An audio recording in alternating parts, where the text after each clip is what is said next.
Okay, so this is going to be a talk on the philosophy of well-being. I'm going to talk about hedonism, which is a theory of well-being. Within the philosophy of well-being, there's an interesting question, which is what constitutes well-being.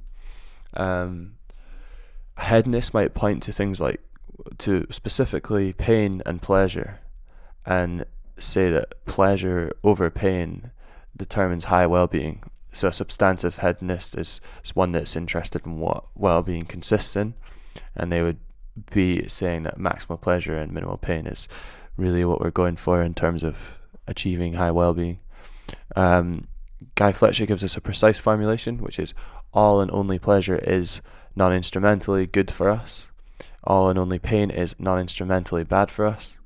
A person's overall well-being is determined solely by the balance of pleasure and pain they experience. Just as a clarification, when Fletcher uses the terms non-instrumentally, that's because hedonists believe other things can be instrumentally good for us, like friendship and hobbies, but only in as far as we gain pleasure from them or we avoid suffering through them. So one feature of this view is hedonic levels, which can kind of just show us, in one sense, how you can experience pleasure and pain simultaneously. Because of course you can. This ratio just responds to a net or an overall hedonic level.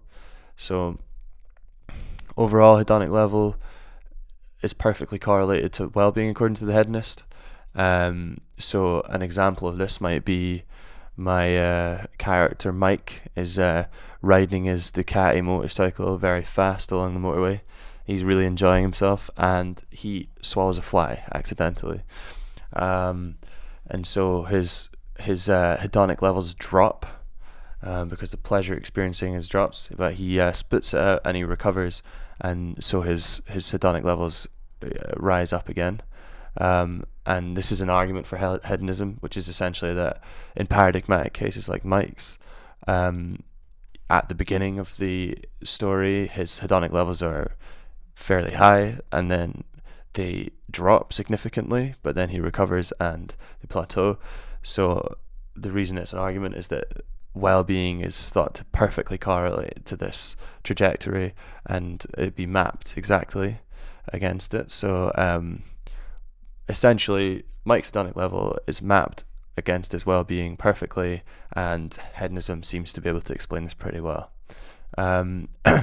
However, if we talk about Mike in a bigger picture, perhaps let's say Mike's graduated with a first-class degree, which is one of his life goals.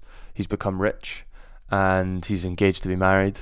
All of these things seem to have an impact on Mike's overall well-being without actually having any impact on his hedonic levels in that particular moment. So this seems to be an objection or a worry for the hedonic view. So on one hand, just to summarize, Mike's overall well-being now seems improved, but his hedonic level remains static, and this definitely seems to point out a flaw in the exact correlation view. So if we take a step back and look at Mike again, Mike is now what we might consider a paradigmatic case of high well-being, but a hedonist would describe Mike's life as being one that actually has very high levels of pleasure and very low levels of pain or suffering, and is mostly pleasant or positively experienced. And they might make an argument from this, which is that because these paradigmatic cases like Mike's, his well-being is very high, he also has very high hedonic levels, and so this shows us again that hedonism is the right way to think about well-being. But actually, the obvious problem with that is that correlation does not mean causation. So a hedonist might be saying, if paradigmatic cases of high well-being have high hedonic levels, then surely hedonism is true.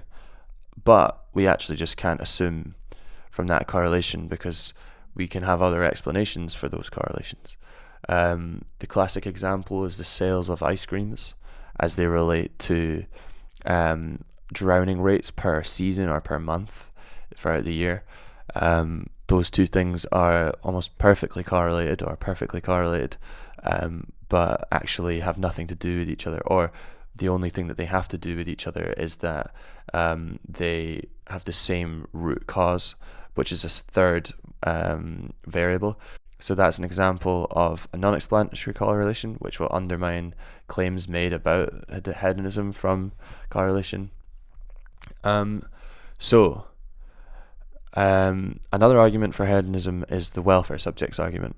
Let's talk about Johnny the Hedgehog here. There's plenty of other welfare subjects, but let's just think about Johnny's experience of pleasure and pain. So a hedonist might say that the things like Johnny that we point out as welfare subjects, so being subjects of well-being, are the exact same things that have hedonic levels, or who experience pleasure and pain. So hedonism can give us an explanation of why we ascribe well-being to the things that we ascribe it to. One issue with this is essentially a correlation issue, which is that there could be plenty of other things that welfare subjects share in common other than hedonic levels.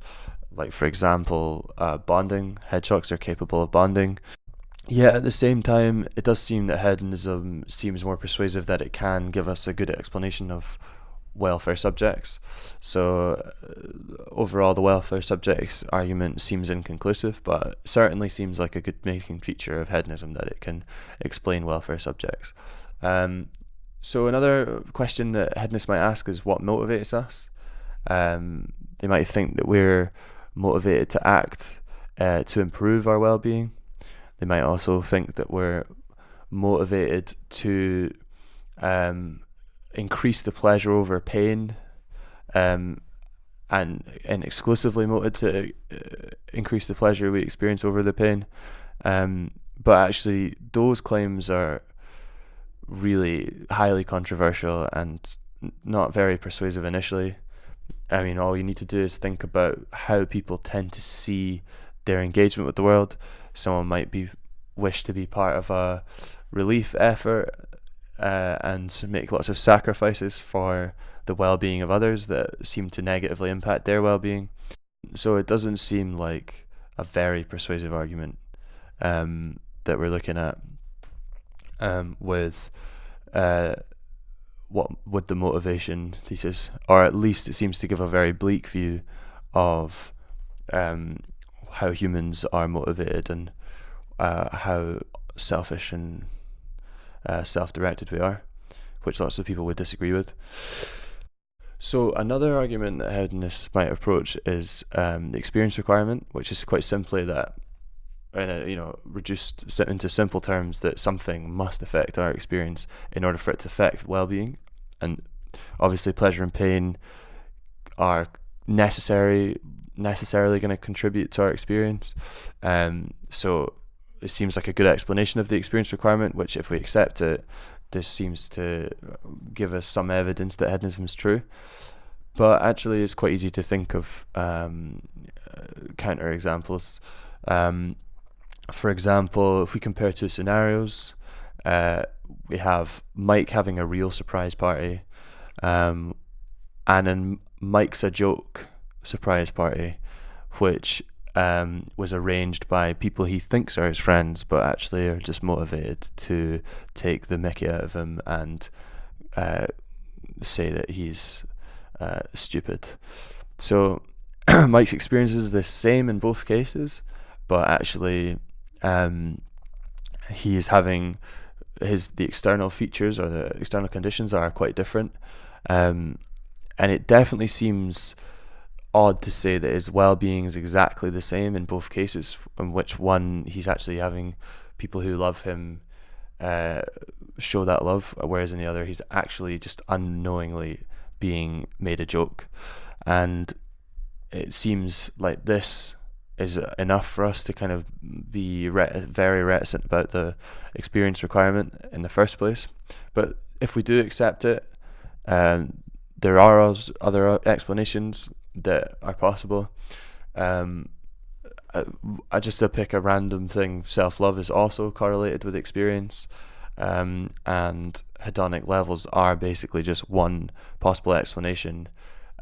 So even accepting the experience requirement still doesn't prove that hedonism exists or is true. So in summary, I have given a basic overview of hedonism and looked at arguments from correlation, welfare subjects, motivation, and the experience requirement. Thanks for listening.